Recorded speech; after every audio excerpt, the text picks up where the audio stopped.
Sampai saya difitnah waktu itu, Ustadz tidak kuliah. Saya tidak bantah, langsung saya kasih lihat ijazahku. Ini ijazah saya. Jangan bawa-bawa kasus lain ya. Ini saya dulu dituduhkan, masa dia kuliah di luar negeri, selalu ada di dalam Indonesia ceramah. Saya tidak bantah. Begitu selesai, saya lihat ini loh, penyetaraan ijazah saya. Jelas, berhenti ribut. Jangan bawa-bawa ke kasus lain, ini dasat. Coba lihat itu kalau ditampilkan nama saya. Gelarnya kan banyak betul tuh. Jarang-jarang orang ustadz seperti itu. Coba lihat, Doktor Dasat Latif, SOS, Sarjana Sosial, SAG, Sarjana Agama, MSI, Master Science, PhD, Philosophy of Doctor. 2 doktornya, Bu.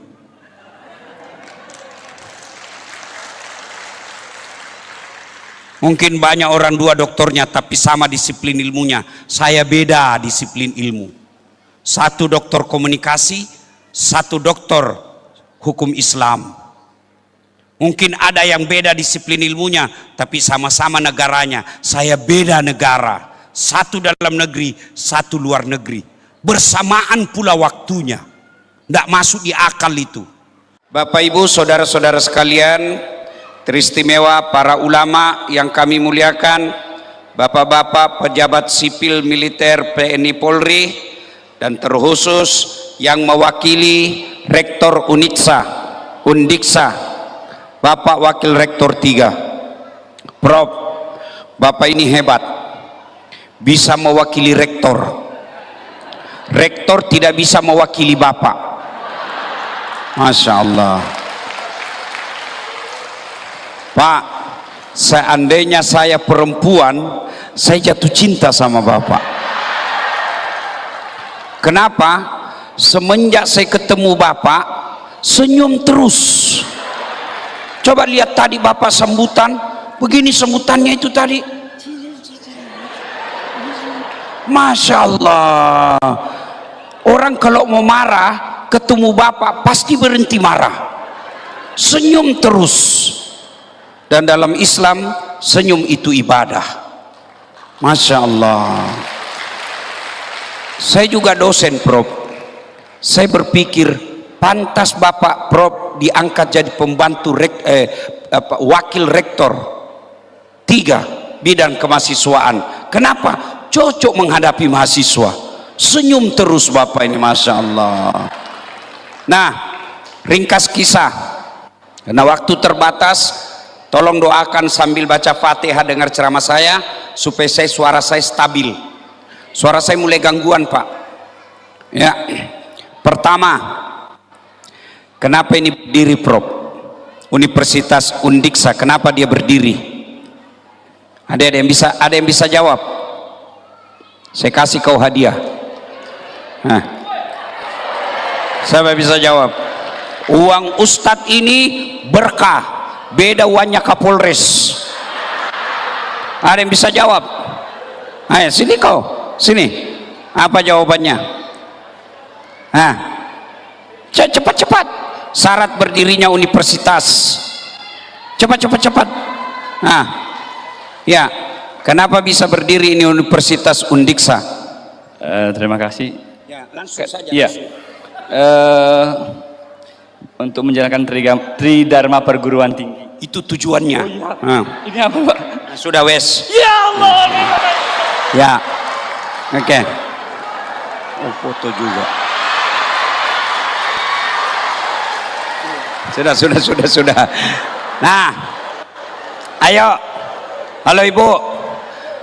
Sepengetahuan saya, salah satu syarat berdirinya universitas karena punya beberapa fakultas.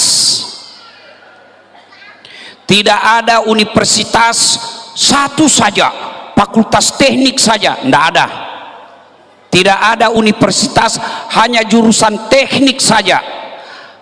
Ada sospolnya, harus ada MIPA-nya, harus ada hukum, kedokteran, Berarti kalau mau berdiri fakultas harus beragam. Kita juga bisa universitas ini karena beragam. Itu sunnatullah, itu beragam. Tidak bisa hidup tanpa keberagaman. Maka betul acara kita kali ini, keseragaman ada meskipun kita berbeda. Ibu-ibu, Bu, kenapa ibu makannya enak? Hah? Kenapa? Karena giginya beda-beda. Coba kalau semua gigi kita gigi geraham. Ibu pernah bayangkan enggak bagaimana seandainya gigi kita semua geraham? Bagaimana makan Indomie? Gimana mutuskannya? Maka itulah pentingnya keberagaman. Harus. Karenanya meskipun kita beragam, kita diikat 5 sila. Satu diantaranya sila ketiga, persatuan Indonesia. Islam sangat menghargai perbedaan. Islam sangat memaknai perbedaan. Contoh, berjamaah seragam enggak?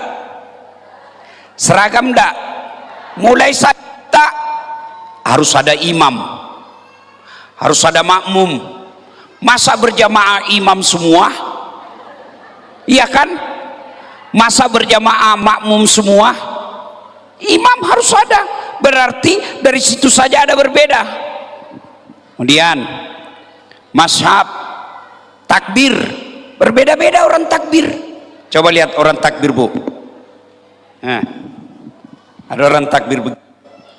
Allahu Akbar.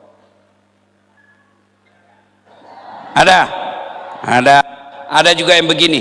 Allahu Akbar. Ada?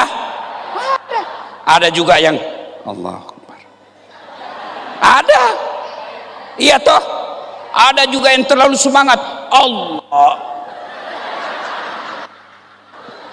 Sah tidak? Sah. Ayo, meletakkan tangan. Allah. Pertama. Yang kedua, Allah Akbar di bawah dada. Yang ketiga, Allah Akbar di atas pusat. Yang keempat, Allah Akbar di bawah pusat. Yang kelima, Allahu Akbar lurus. Ada begitu. Syiah ada. Sah. Yang mana tidak sah kalau kau pakai semua? Allahu Akbar. Pasti tidak sah. Iya. Maka persatuan berbeda boleh, tapi kita tetap bersatu. Coba lagi lihat tangan. Kata Nabi, umatku itu seperti tangan ini. Umatku itu seperti badan ini, kata Nabi. Tangan kanan gatal tanpa disuruh kiri yang garuk. Tangan kiri yang gatal tanpa diperintah kanan yang garuk. Gatal dua-duanya kerjasama.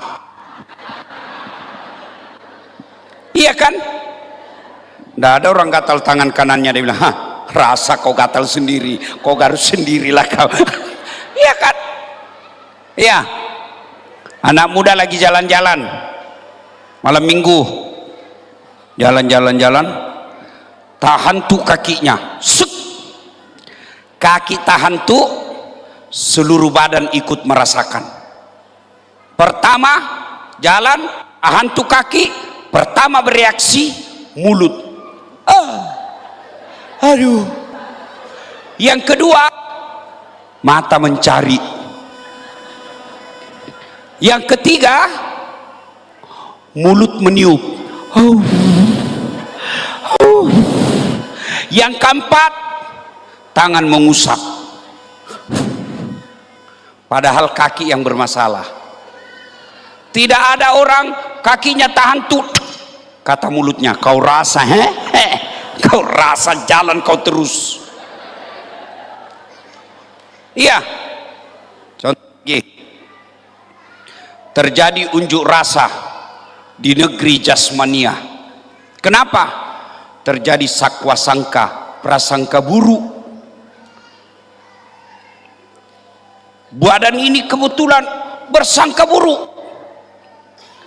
Kata mulut, setengah mati saya suap, kenapa perut kenyang? Kata tangan, betul mulut, setengah mati kan nasi, kenapa perut kenyang padahal dia tidak kerja? Kata kaki, sampean betul, setengah mati saya jalan cari makan, kenapa perut yang kenyang? Akhirnya rapat darurat. Saudara-saudara sekalian, ada ketidakadilan. Setengah mati kita bekerja, kenapa perut yang kenyang padahal perut tidak bekerja? Jadi jalan keluarnya apa? Saudara-saudara sekalian, mulai hari ini mogok makan. Setuju? Setuju. Hari pertama, tangan tidak mau menyuap, mulut tidak mau mengunyah, mata tidak mau mencari, kaki tidak mau melangkah. Hari pertama masih tahan, hari kedua mulai loyo, hari ketiga akhirnya rapat darurat lagi. Saudara-saudara sekalian, kata mulut, betul saya mengunyah, betul saya, kata tangan, betul saya menyuap, kata kaki, betul saya melangkah, kata mata, betul saya mencari, betul perut kenyang, tapi dia tidak kenyang sendiri, dia kenyang sesaat, lalu setelah itu dia bantu kita, dia salurkan seluruh makanan itu ke seluruh tubuh sehingga kita bisa bekerja. Mulai hari ini mogok berhenti. Kenapa? Merugikan diri sendiri. Itu di kampus. Jangan sedikit-sedikit demo, sedikit-sedikit unjuk rasa. Kalau demo unjuk rasa, siapa yang rugi? Kita sendiri universitas ini. Maka yang baik bukan tapi datangi pembantu rektor, datangi rektor, sampaikan aspirasi dengan baik, baru kita musyawarahkan. Wa'tasimu bihablillahi jami'an wa la tafarraqu. Berpegang teguhlah engkau kepada tali persaudaraan agama Allah dan janganlah engkau bercerai-berai. Kenapa perlu dijaga kebersamaan ini, terutama di Provinsi Bali? Kenapa? Kenapa perlu kita rukun damai? Ibu-ibu, halo ibu, bapak-bapak, pernah lihat wisatawan? Pernah lihat orang bule? Bukan pernah, sering. Tahu enggak, orang Australia keluar duitnya puluhan juta sampai ratusan juta rupiah untuk apa? Mau pergi lihat sawah yang bertingkat-tingkat. Ya kan? Ya. Habis duitnya, meninggalkan negaranya, ngurus tiket hanya untuk datang lihat sawah di Bali. Bapak Ibu tidak perlu keluar uang, bisa lihat sawah. Keluar saja rumah sudah kelihatan sawah. Coba lihat, orang Arab, orang Amerika, orang Eropa datang keluar duit sampai puluhan juta hanya untuk apa? Melihat gunung di Bali yang hijau. Arab kaya, gunungnya batu, tidak ada pak rumputnya gunungnya, coklat mereka gunungnya. Maka dia datang ke Bali mau melihat gunung yang hijau, keluar duitnya sampai puluhan juta. Bapak Ibu mau lihat gunung tidak perlu keluar uang, keluar rumah, pak, gunung gratis. Bapak lihat. Orang Australia, Eropa datang ke Bali, mau lihat apa? Mau lihat pesisir pantai. Keluar duitnya sampai ratusan juta hanya untuk lihat pantai. Kita tidak perlu keluar duit, keluar rumah ambil motor, pesisir pantai lengkap dengan auratnya perempuan-perempuan, kelihatan pantatnya. Makanya kita jaga ini. Karena kalau ribut tidak ada lagi. Orang tidak akan datang ke tanah Bali. Ketika orang tidak datang ke tanah Bali, bukan cuma orang Hindu yang akan merasakan siksaan, penderitaan, orang Islam juga akan ikut rugi. Perlu bapak-bapak orang Islam tahu ini. Ada ndak perantau di sini, penduduk datang dari luar? Coba angkat tangan. Coba angkat tangan. Yang perantau, yang asli orang Bali sini mana? Oh, banyak juga ya. Masya Allah. Pantas Pak pembantu rektor tadi katakan sini ada kampung Islam, Ustadz. Bapak Ibu, bapak yang perantau datang ke sini mesti bersyukur. Kenapa? Meskipun berbeda agama dengan orang asli tempatan, bapak diterima dengan tenang, bahkan boleh cari nafkah, tidak pernah diganggu. Maka sebagai pendatang kita harus jaga ketentraman, kerukunan, persaudaraan di tempat ini.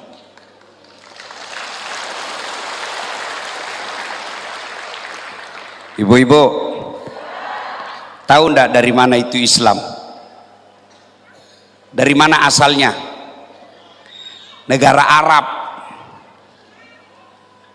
Tapi coba lihat negara Arab sekarang.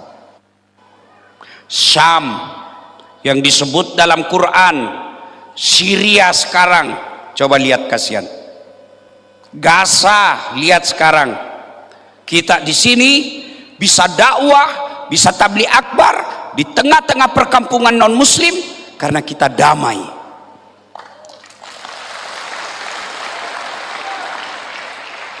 Mana bisa kita ceramah di sini kalau sudah tidak damai? Lagi assalamualaikum ada batu. Salam.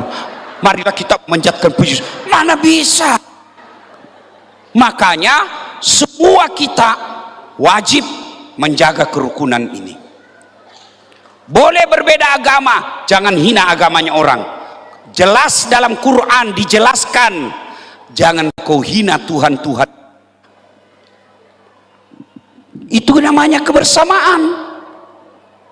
Kalau ada pendakwah yang suka memaki-maki, mesti belajar kembali sejarah hidupnya Nabi. Nabi tidak pernah memaki agamanya orang. Nabi tidak pernah menyerang agamanya orang. Nabi nanti perang ketika agamanya diserang. Sama pribadinya Nabi diserang, Nabi senyum saja. Makanya dek, tunjukkan kita sebagai muslim di universitas ini, muslim yang rahmatan lil alamin, rahmat bagi seluruh alam.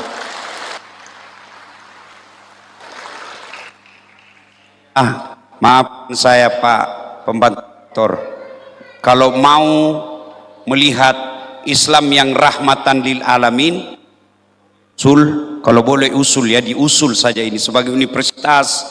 Bagus kalau ada masjid-masjid kecil di kampus ini, kecil saja, supaya apa? Tempatnya orang-orang mau belajar Islam, dia dengar dakwah, tidak usah keluar asannya, cukup ada tempatnya orang Islam menunjukkan Islam yang rahmatan lil alamin di situ. Ini usul saja, usul. Nah, kalau dianggap tidak kondusif dan tidak belum saatnya, diabaikan saja. Orang Islam saja boleh dia sholat. Ada musola. Oh, beda musola dengan masjid. Ada ya? Alhamdulillah. Ya. Ibu bapak saudara sekalian. Nah, itulah pentingnya menjaga persaudaraan. Kenapa? Karena kalau rusuh tidak bisa kita kuliah. Kalau ribut, tidak bisa kita ibadah. Kalau ribut, tidak bisa kita cari nafkah. Satu. Yang kedua, berkaitan dengan agama. Nabi pernah tanya, atadruna manil muflis? Tahu ndak kamu siapa yang bangkrut nanti di akhirat? Ibu-ibu tahu ndak bangkrut? Ibu tahu bangkrut? Nabi tanya. Cek. Tahu ndak kamu siapa yang bangkrut di akhirat? Sahabat berkata, yang tidak sholat ya Rasul, dia sholat. Yang tidak puasa ya Rasul, dia puasa. Yang tidak bayar zakat ya Rasul, dia bayar zakat. Yang tidak haji mungkin ya Rasul, dia haji. Kalau begitu, siapa yang bangkrut ya Rasul? Jarusu wa khati'ur rahim, tetangga yang jahat sama tetangganya dan yang memutuskan tali persaudaraan. Sahabat bertanya, ya Rasul, kenapa dia bisa bangkrut? Dia kan sholat, dia puasa, dia haji, kok bisa bangkrut? Kata Nabi, betul, hablu minallahnya baik, tapi hablu minan nasnya hancur, rusak.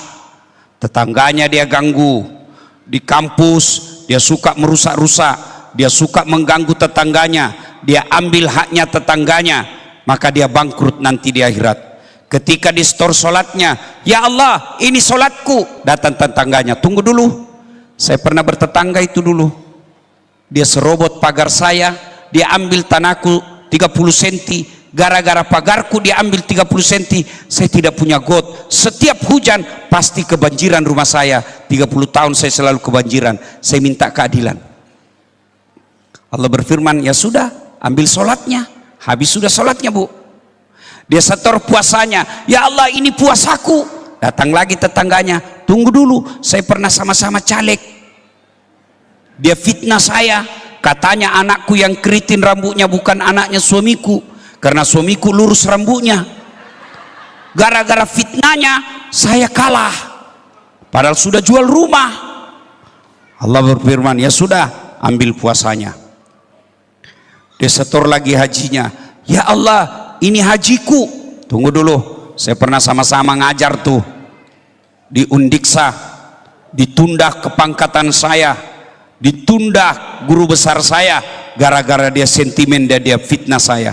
Gara-gara fitnahnya saya pensiun tanpa gelar guru besar, saya minta keadilan.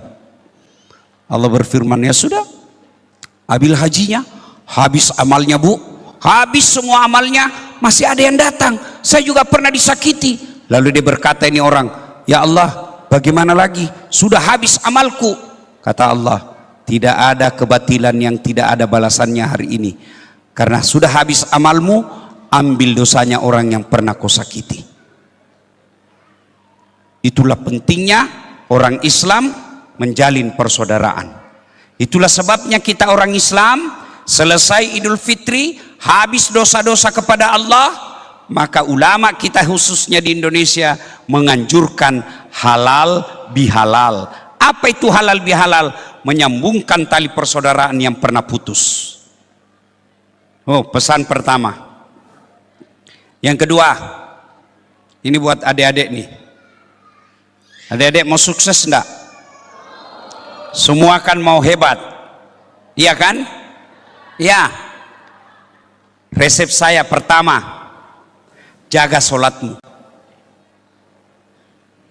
Saya kasih kau contoh.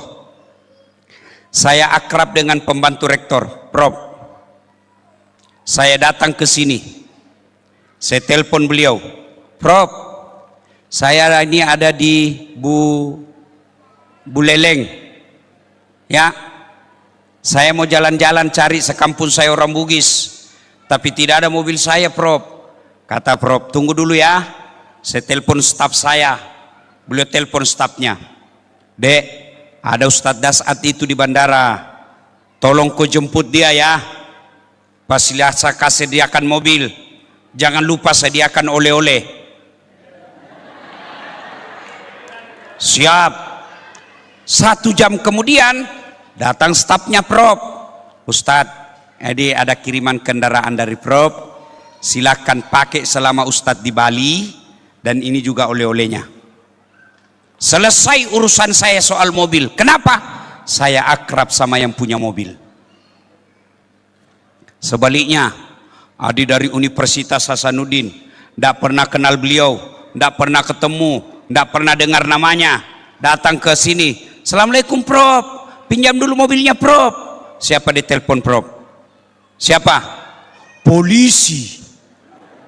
Tangkap dia, tukang tipu.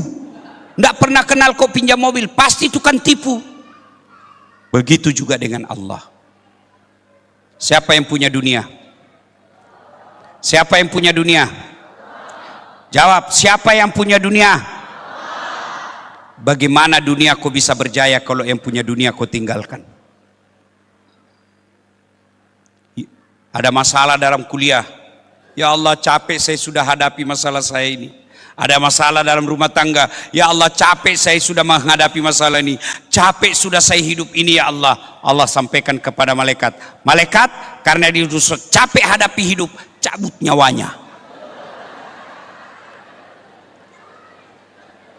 Ya, adik-adik, tidak ada susahnya bagi Allah. Saya mau tanya, adik-adik cewek, bisa enggak perempuan hamil tidak pernah disentuh laki-laki? Menurut ilmu kedokteran tidak mungkin.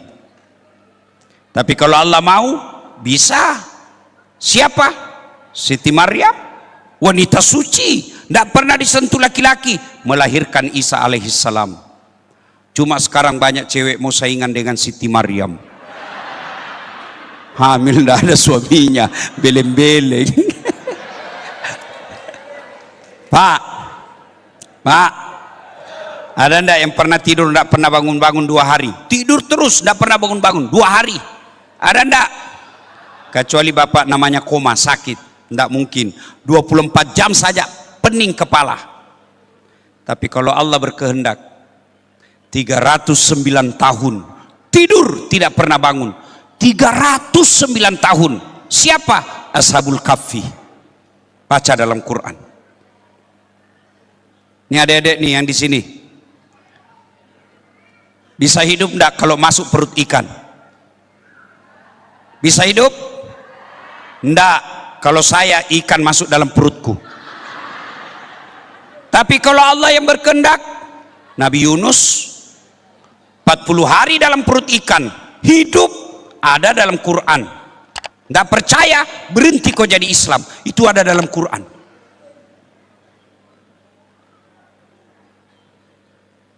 Saudara-saudara sekalian, bisa enggak hidup dibakar api?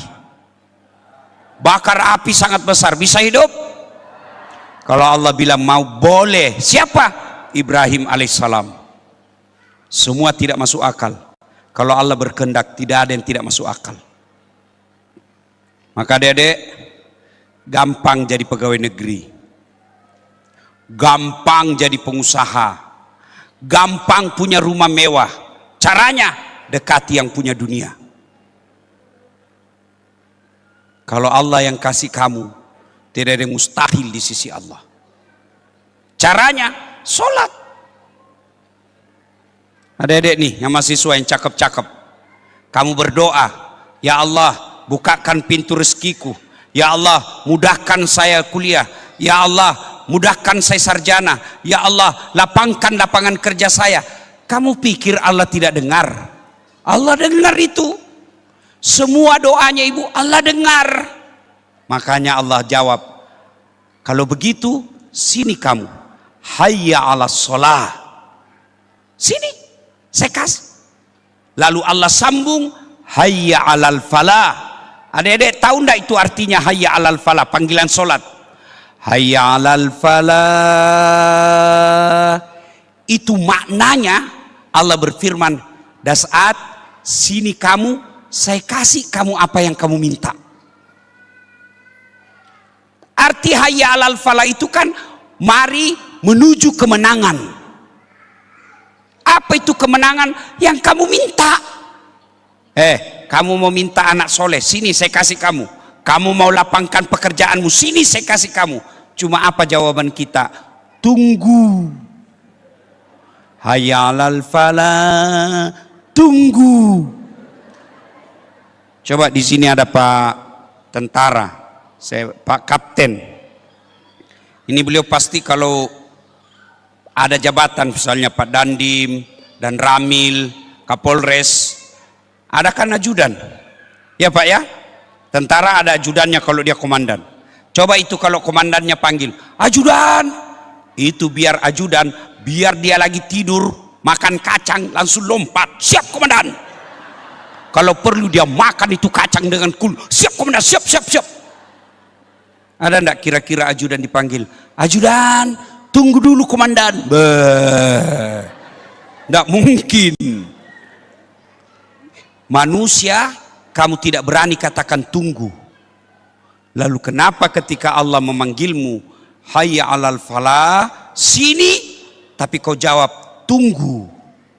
Pantas 20 tahun kau jadi PNS, 20 tahun kau jadi pegawai, tidak bisa hidupmu lepas dari kredit.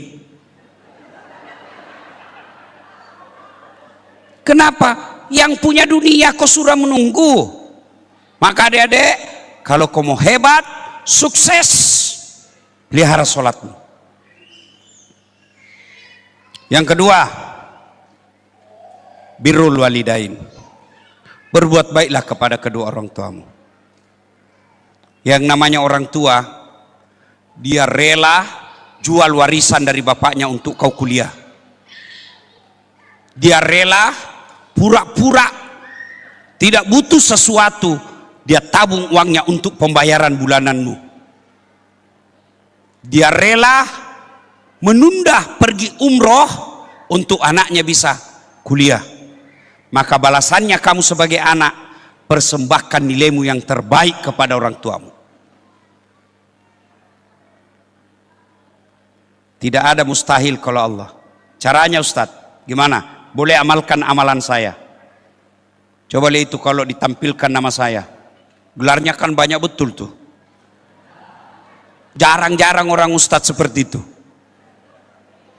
Coba lihat, doktor, Dasat Latif, SOS, Sarjana Sosial, SAG, Sarjana Agama, MSI, Master Science, PhD, Philosophy of Doctor.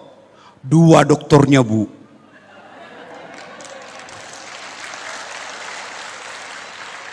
Mungkin banyak orang 2 doktornya tapi sama disiplin ilmunya. Saya beda disiplin ilmu. 1 doktor komunikasi, 1 doktor hukum Islam.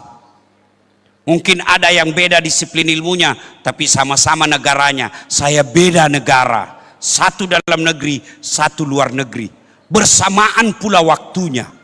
Tidak masuk di akal itu. Sampai saya difitnah waktu itu, Ustadz tidak kuliah. Saya tidak bantah, langsung saya kasih lihat ijazahku. Ini ijazah saya.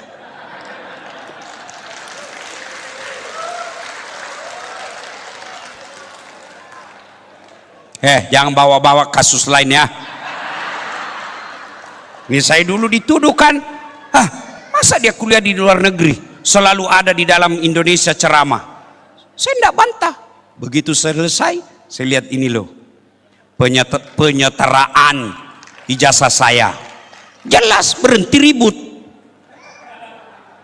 Jangan bawa-bawa ke kasus lain, ini dasat. Ya. Nah, saudara-saudara sekalian, apa resepnya? Saya pintar? Enggak. Ibu saya yang selalu doakan saya. Saya muliakan orang tua saya. Apa susahnya Allah kasih kita lulus ujian? Tiba-tiba penguji kita tersentuh hatinya, yang tadinya mau kasih nilai B, dia kasih A. Allah gerakkan hatinya. La haula wala quwata illa billah. Adik-adik, kalau kau lihat masa orang yang sebaya saya, yang pernah bergaul sama saya, dia lihat saya tidak masuk di akal. Saya pernah menjadi pegawai perkoran saat saya kuliah dan SMA dan kuliah. Saya pernah menjadi pegawai catering Jalan Harimau depan Masjid Baitul Aman, lorong 77A, yang punya catering namanya Bapak Resa.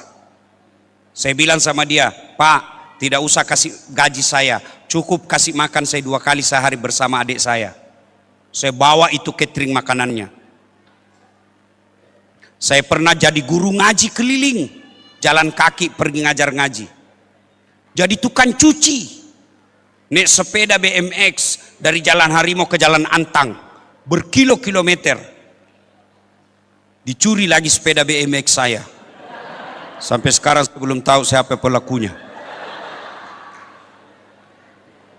Jalan kaki saya waktu SMA, dari Jalan Harimau ke Jalan Cakalang SMA 4. Waktu saya wisuda sarjana S1 saya naik angkot.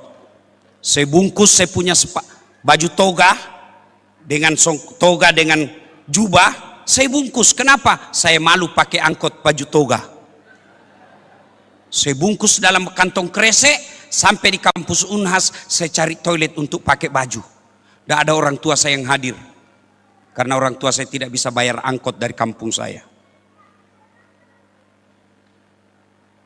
Tapi alhamdulillah, dulu juga saya pernah jadi pegawai cleaning service di travel paling terkenal di Makassar. Saya bilang sama yang punya travel, tidak usah gaji saya, tapi kalau ada undian umroh kasih masuk nama saya. Mudah-mudahan saya bisa umroh gratis. Sampai tutup itu kantor tidak dapat.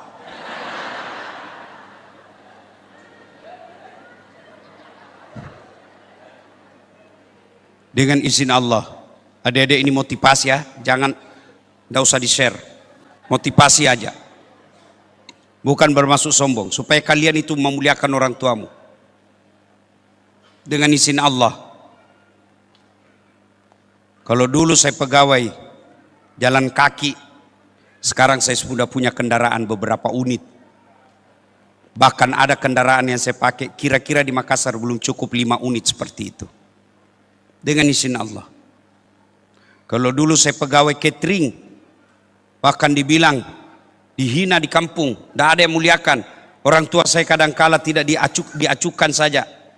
Sekarang orang semua mau pada foto sama orang tua saya. Saya pernah jemput ibu saya jemput antar jemput pakai helikopter di kampung saya. Untuk apa? Saya muliakan bahwa ini loh, kalau kau muliakan orang tuamu, Allah angkat derajatmu.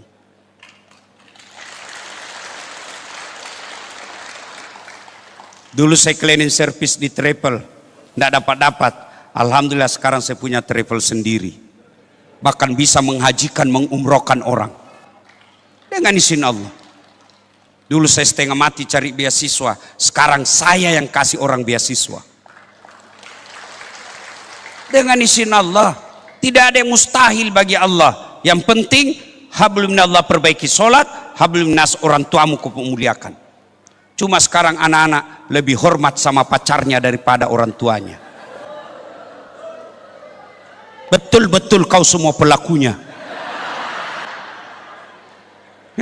Baru 2 bulan pacaran sudah panggil papi mami. Hati-hati sayang. Dikirim jauh-jauh kuliah, yang dibawa cucu. Mana hidupmu mau baik?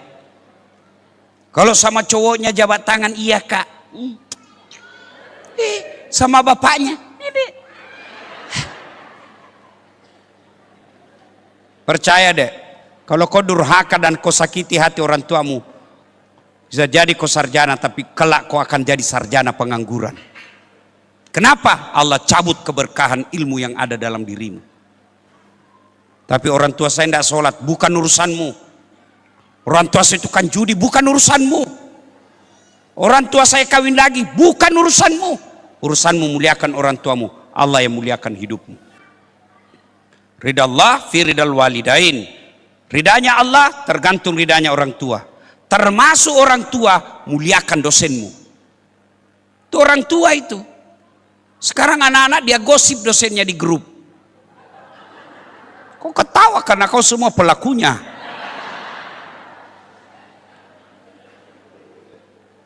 Ya, apa yang rusak anak-anak sekarang? Medsos.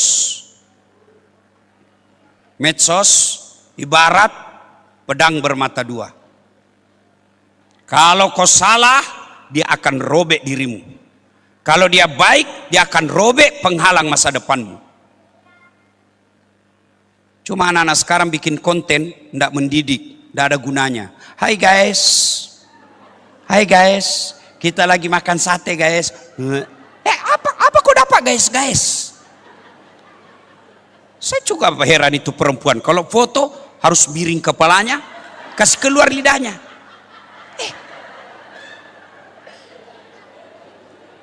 Coba kalau kau sebut fakultasmu, misalnya olahraga, kau bikin konten tentang olahraga. Kali ini kita bahas tentang olahraga. Sering kita dengar olahraga, tapi kita tidak tahu apa itu olahraga. Baik, olahraga berasal dari kata ini, sudah. Sudah berikutnya posting yang kedua. Apa faedah olahraga? Supaya orang nonton, ada ilmu dia dapat. Apa jurusanmu? Fakultas hukum. Oke, kali ini kita bicara tentang hukum. Apa itu hukum? Apa itu pidana? Apa itu perdata? Apa itu hakim? Apa itu jaksa? Apa itu keputusan? Coba kau jelaskan itu. Ada gunanya. Apa gunanya? Kau lihat ini. Coba lihat muka saya. Jelek.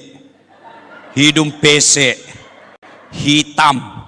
Tidak tahu dilihat dari mana menarik. Memang saya tidak gagah ibu, tapi saya penuh pesona. Mana buktinya? Kamu semua foto sama saya toh? Kenapa? Karena ada ilmu. Ilmu. Dulu saya dihina orang. Alhamdulillah, saya bisa berdiri di sini. Bukan karena saya cakep, bukan karena saya pejabat, bukan karena saya selebriti, bukan karena saya kaya, tapi saya punya ilmu. Maka adik-adik sekalian belajar. Janji Allah dalam Quran, yarfa'illahu alladhina amanu minkum walladhina utul ilma darajat. Allah mengangkat derajatmu. Dengan catatan sertakan Quran tadi iman, ilmu. Kalau tidak ada imannya, ilmumu akan bahaya. Coba lihat itu di KPK. Yang ditangkap KPK. Yang ditangkap jaksa. Yang ditangkap polisi. Ada enggak orang bego? Ada enggak buta huruf? Enggak. Banyak profesor. Banyak doktor. Banyak pejabat ditangkap. Enggak ada orang ditangkap gara-gara dia bodoh. Enggak. Kenapa dia ditangkap? Dia punya ilmu, tapi ilmunya tidak disertai iman. Ibu-ibu tahu bajing? Tahu bajing ibu? Tahu bajing? Bajing itu makannya kacang-kacangan. Tapi bajingan, aspal, beton, tegel, dia makan semua. Itu apanya yang rusak? Bukan ilmunya, imannya. Maka adik-adik sekalian, tepat sekali kalian menuntut ilmu. Karena itu jalan tangga menurut Quran, Allah angkat derajatmu. Dengan catatan sertakan iman. Kalau tidak ada iman, ilmumu akan mendorongmu masuk ke dalam neraka. Maka sertakan ilmu. Itulah kita dalam Islam disebut puncak dari semua ilmu adalah adab, etika, akhlak. Nabi pernah ditanya, ya Rasulullah, untuk apa kau diutus ke muka bumi ini? Nabi menjawab, li utammimal makarimal akhlak, memperbaiki akhlak manusia. Ibu bapak saudara-saudara sekalian, pada akhirnya kita datang di sini untuk mewujudkan wa'tasimu bihablillahi jami'an wa la tafarraqu. Berpegang teguhlah engkau kepada tali persaudaraan agama Allah dan janganlah engkau bercerai-berai. Terima kasih atas undangannya. Mudah-mudahan kehadiran saya ada manfaat. Ya. Saya lama kepada panitia. Kenapa lama baru saya kasih waktu? Lama kan berbulan-bulan saya dihubungi. Saya perlu jelaskan deh supaya tidak ada sakwa sangka. Kenapa lama? Karena saya tunggu orang yang mengundang saya datang supaya saya gandengkan dengan kampus ini. Kenapa? Karena saya tahu adik-adik tidak punya pembeli tiket pesawat. Ini namanya anak mahasiswa, baru mau basar, baru mau celengan diedarkan, tiket mahal, penginapan mahal. Tapi alhamdulillah saya bilang kita cari, ada polisi yang undang saya datang, ambil itu supaya polisi yang tanggung tiketnya. Ya, itu maknanya itu uhuah, persaudaraan. Ya, sehingga ada polisi, ada mahasiswa, ada jamaah, selesai, bersatu. Biar saya mau ceramah, kalau tidak ada jamaah, tidak jalan. Saya ceramah di sini 1 jam berapi-api, tidak ada jamaah. Lewat pembantu rektor, sudah lama sakit itu ustadzmu. Inilah pentingnya bersaudara ya. Terima kasih. Saya doakan mudah-mudahan niat dari universitas ini menjadi PMBH, PTMBH. Ya, Unhas sudah masuk ya PTMBH. Jadi mengelola sendiri. Mudah-mudahan terwujud. Ya, amin. Demikian, lebih dan kurangnya mohon dimaafkan. Salam hormat kepada Pak Rektor. Mudah-mudahan Pak Rektor sehat walafiat, dikuatkan dalam memimpin universitas ini. Dosen-dosennya dibahagiakan, dimurahkan rezekinya, dikuatkan fisiknya, bahagia rumah tangganya. Demikian, lebih dan kurangnya mohon dimaafkan. Usikum wa nafsi bitaqwallah. Fastabiqul khairat. Assalamualaikum warahmatullahi wabarakatuh.